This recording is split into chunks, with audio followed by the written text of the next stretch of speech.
Hey guys, it's your favorite Dinobot here, and let's jump right into it here. Last time we left off, Jazz, RC, and Ironhide were all ambushed by Starscream and his forces with Mech and the Stunticons now. And in doing so, they managed to save Sierra with the help of Jack, but now they are on the run in this abandoned town here. And so, that is where we're going to pick off here. We continue our story with Jazz, RC, and Ironhide all in vehicle mode, driving as fast as they can here. They just got away from this diabolical level of an ambush here. Ironhide is leaking energon because he took one of the most brutal slashings from the now upgraded Starscream. They try to get as much distance as they can here and make their way to an factory where Jazz is able to support Ironhide and get him in here.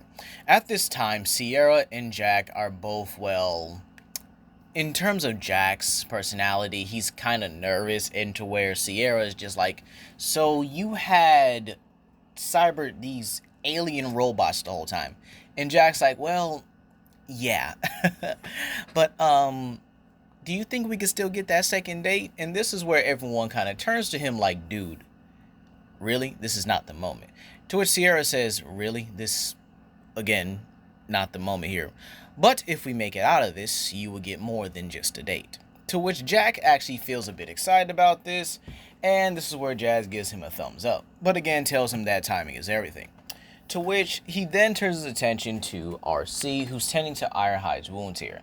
And she says that they need to be able to get back to base here, because Ironhide has just sustained some deadly wounds here. And so Jazz says right now his communication's being jammed, likely by Mech himself here. So he's got a plan. And this is where RC pretty much tells him immediately, no. To which Jazz says, what do you mean no? To which RC says she's not leaving him. And she knows good and well what he's going to do. They're partners. They're more than partners. She's not leaving one of the only few people she actually cares about more than anything. To which Jazz looks at her a bit softly, but tells her that he has to get them out of there. He understands that she loves him, and he loves her. But right now, he has to think like a lieutenant and get his team out of there, no matter what. To which, while RC is reluctant, she eventually just gives into it, but tells Jazz that he better come back, no matter what. To which she gives him a kiss on the servo, and well, Ironhide is unfortunately too damaged to move right now. He's still capable of fighting and shooting, but he is far too damaged. So now the plan has to change a little bit. RC is going to have to drive as fast as she can away from this factory with the kids here, hopefully getting out of a range to where they can reach communications here, and in doing so, hopefully get in contact with Optimus. Back at the Autobot base here, we would then see Ratchet actually trying to get in contact with the group here, saying that, well, the last time they, contacted them was at least 5 minutes ago, and right now, it's past that. To which Optimus says they need to be able to get out there. However, this is where, like in the original, relics start popping up out of the blue. And so Optimus kind of just frowns a little bit and just groans here, saying that he's got to figure this out here. His forces are not only pinned, but now are going to have to be scattered. And this is where Breakdown actually suggests that what if he and Knockout go and get the rest of the team, while you guys go ahead and get the relics here. And this is where Breakdown suggests that maybe Knockout and Bumblebee can go and rescue the other team, while him, Bulkhead, Wheeljack, if they contact him, and Optimus can go and get the relics. Again, he does understand that right now they are thinning their herd. They are, damaging their group here, but hopefully they can at least reach some relics before the Decepticons here. Understanding that Breakdown is right here, he then looks to Knockout. Is he willing to do this? To which he tells Optimus, you gave him a second chance, and now he wants to prove it. To which Knockout and Bumblebee are able to get at least some decent coordinates before they both transform and roll out of there. And this would actually be accompanied with Raph in this timeline here, because again, I think Raph would definitely be useful for what I actually have planned. So with that being said here, Knockout, Bumblebee, and Raph all transform and roll out. This is where we pick up back to the factory. RC is now ready to leave, and Jazz is sticking there with Ironhide. He's able to use any of the parts of the factory to kind of weld up his wounds here so that at least Ironhide is in fighting condition. To which Jazz does make a joke saying that he's no Ratchet, but this will have to do. To which Ironhide says, yeah, I guess it is going to have to. So what's the plan? To get RC time, or, well, just to go in at it, guns blazing. To which Jazz pretty much makes his blaster and points out his sonic cannons, while Ironhide projects his own cannons as well here and says that, well, they're probably going to have to go out with a bang, but it's enough to get RC and the kids out of here. To which RC tells them one last time goodbye and hope that, they make it back safely. And RC is able to transform, get Jack and Sierra out of there, and she actually drives a decent bit away here. However, off in the distance, we could actually see the Stunticons, Starscream, and Mech closing in, Age of Extinction style here.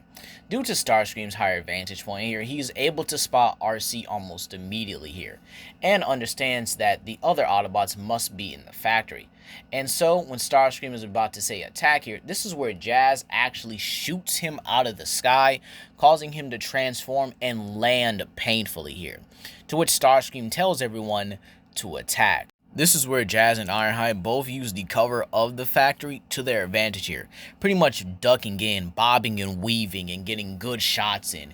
And so, under Jazz's instructions, Ironhide does not hold back anything. They lay waste to the Decepticons here. They're able to lay waste to Mech in particular here. However, they're more focused on trying to take down Starscream because he can fly here. And this actually does leave them a little bit open to some of the Decepticons, or the Stunticons, firepower here. And so, as they're blasted back, Starscream takes this opportunity to transform and go after RC. To which he is able to catch up in little over, I would probably say 4 to 5 minutes here, because again, RC is injured herself here. Seeing that Starscream is on her trail here, RC actually ducks into the undergrowth, or into the more rocky terrain, to hopefully find maybe a canyon or a cave or something, to where she could avoid Starscream and maybe get the kids somewhere safer to hide here. And luckily, she's able to find a cave, to which she actually drives right into it, and well, Starscream transforms and chases her on the inside, unleashing a flurry of missiles telling the Autobot to die. To which RC, again, still being pretty agile despite her injuries, is able to evade all of the missiles, but when one actually strikes the ground, I guess you say beneath her tire, it causes her to skid, and she has to transform, catching Jack and Sierra. This is where she pulls out her blaster and actually fires at Starscream, causing him to utilize his blades and just simply block them masterfully. To which RC does take this opportunity to not only keep shooting, but running with Jack and Sierra in hand. To which RC is able to run into I guess you could say, a more smaller area, to where hopefully Starscream cannot reach them, and actually put Sierra and Jack within there here.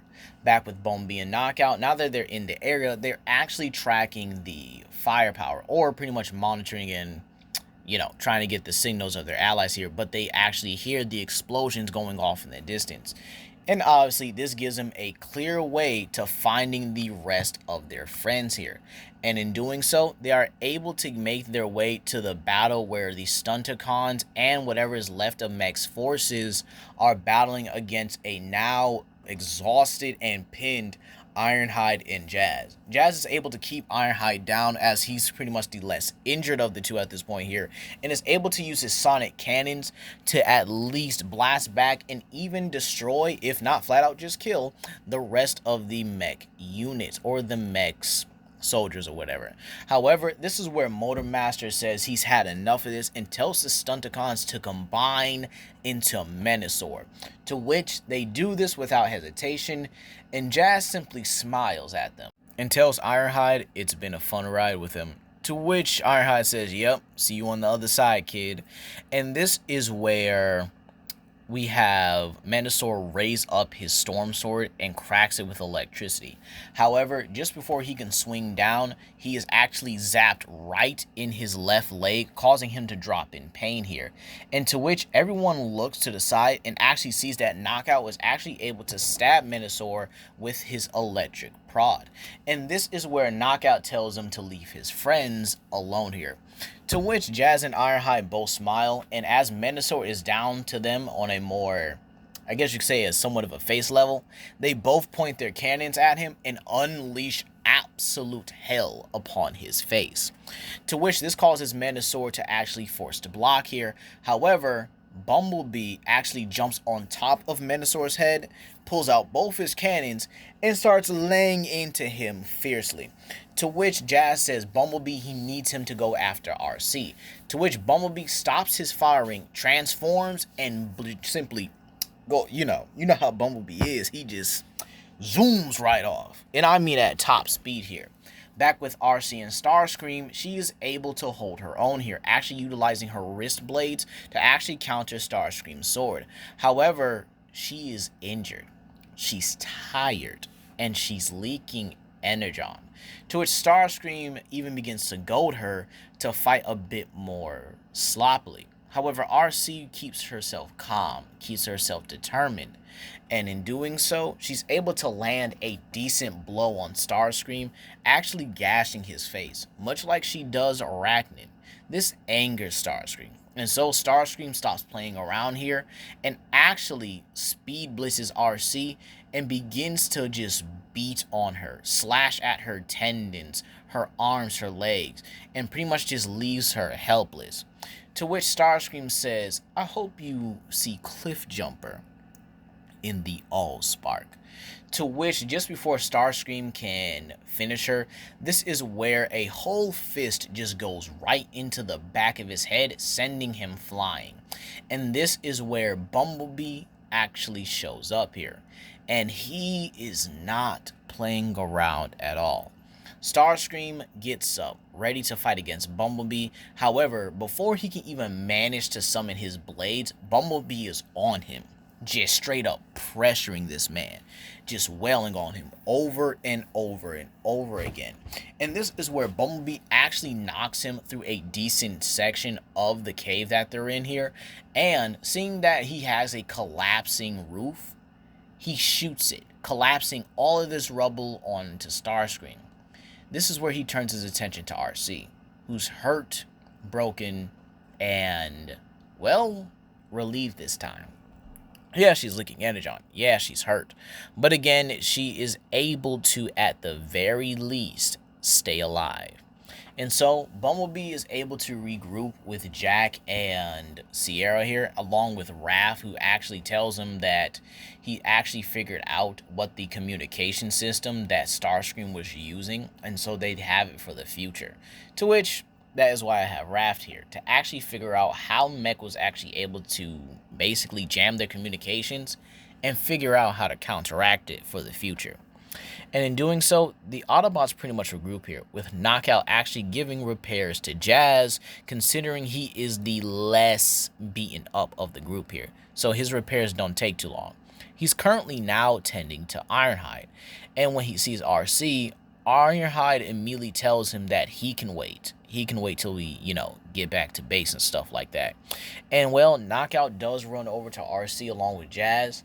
And as Knockout tends to her wounds, Jazz pretty much comforts her through it. And even states that he's sorry they got into the situation. To which RC says that she doesn't blame him at all. But now they actually have to worry about Starscream being an actual threat. To which Jazz does laugh at this a little bit here, but understands the gravity of the situation here. And unfortunately, he still has to resolve his issues with the Stunticons. And so, with that being said here, when they actually are able to signal Ratchet where they are, they make their way back to base here.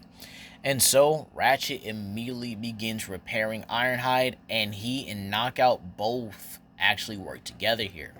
And I actually think it is a wholesome moment. To which this is where Jazz asks, where's Optimus and the rest of them? And this is where he says that Optimus, Bulkhead, Wheeljack, and Breakdown are all on missions. To which Ratchet, gives him the layout. Says that Bulkhead and Wheeljack are actually in the subway retrieving one relic. Optimus is in the Arctic, and Breakdown is actually in the mountains retrieving another. To which, while Jazz understands that Breakdown can handle, Optimus can handle himself here, he wants to go with Breakdown. To which Knockout and Ratchet both look at him like, are you insane? And Ratchet points out that if he goes back out there into battle, he might not come back alive due to his injuries. To which Jazz says he's faced down Decepticons far worse conditions than what he is right now. He's made his rank for a reason, and right now he needs his old friend to trust him. And as his lieutenant, he needs him to follow these orders just this one time. To which he looks at RC and Ironhide and says that right now, we can't afford to not even lose a single relic to those Decepticons. To which, understanding this, Knockout actually opens the ground bridge to where Breakdown is. And to which he does inform Jazz that the relic that he's going after is toxin. To which Jazz says, understood, so it's going to be eliminated then. To which Jazz transforms and speeds along. However, when he gets out, he sees Breakdown pinned down behind some rubble, holding the canister of toxin, while Swindle and Brawl both just lay in to the, cover that he's in fiercely here.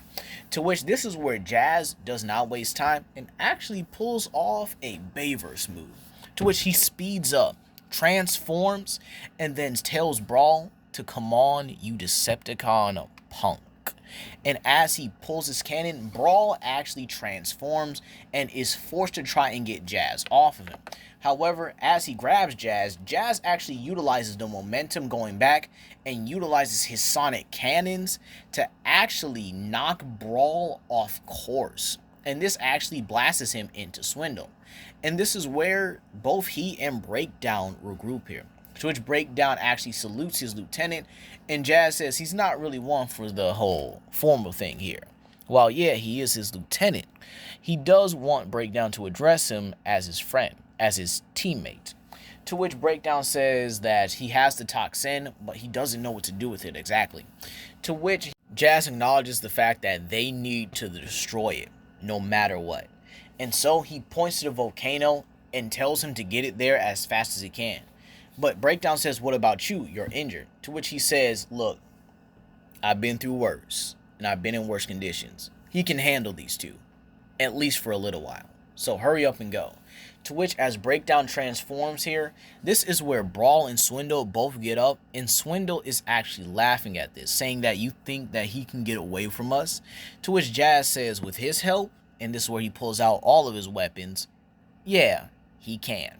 And so Jazz begins to engage both Swindle and Brawl. However, Brawl actually does something pretty clever here and actually shifts himself in a position to where he's able to tank a lot of the firepower that Jazz has to offer, even though this does damage him greatly. And this allows Swindle to transform and actually speed along towards Breakdown. So now we actually get this cool action sequence where Swindle is chasing Brawl up the mountain. These two military-like vehicles, albeit I know Breakdown's a bit more of a natural vehicle, but you got this natural truck versus this militaristic truck, and you can actually see them racing up this volcano, and I think it would just look amazing. Meanwhile, back with Jazz and Brawl here, it's a straight up firepower contest, and Jazz is utilizing his firepower smart, where Brawl is just utilizing his a lot more destructively here. It gets to the point where Jazz does have to close the distance, and due to his superior skill and the fact that Brawl had to put himself in a situation that involved him taking a lot of his firepower, yeah, I think they would actually be in a decent situation here, or be in a very even state of damage. Albeit I could probably say Jazz is slightly more damaged because he did take on the Stunticons and, you know, a lot of the firepower of Mech as well. So it kind of is what it is here. I definitely think it's a 50-50 with these two at the moment here. So, with that being said here, what happens to Breakdown and Swindle? Well, when they reach the top of it, Swindle transforms and drop kicks Breakdown, causing the canister to tumble near the lava. We then see this fight for it, this intense struggle here, into which Swindle slams Breakdown face down and runs for the canister, telling Breakdown that he was always a disappointment with the Decepticons. However, this is where Swindle is smacked right in the face. And when I tell you it is one of the hardest hits you would ever see, like this makes Swindle's face do a whole meme.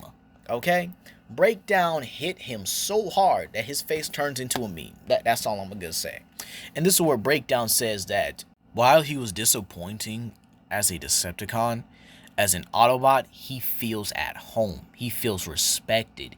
He feels like he actually has friends. And this is where we see Breakdown beat Swindle in a fight. And I mean a straight up fist fight here.